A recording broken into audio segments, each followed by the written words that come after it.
parang, syempre, napag-uusapan yung sa boyfriend mo. Yes. Parang, bothered ba si former president? Ano bang reaction niya? I know when he is bothered pag inuulit-ulit niya yung pangalan. So he's been, from the previous visits until now, he's been repeating the name. So I just assured him na you don't have to worry about another man in my life because I will never love another man the same way. So ayun, I just assured him na ano lang.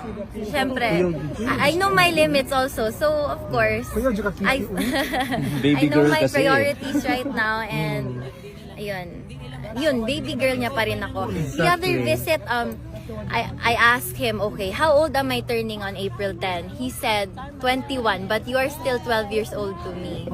So, ayun, baby niya pa rin Baby pa rin talaga. talaga tingin niya. Hindi siya papayag na lalaki ako. So, Parang words yung sabi niya pag binabanggit niya yung pangalan. kasi VP brought up na, Oo. uy, yung ano ni Kitty, ganon. And then, sinabi niya yung pangalan.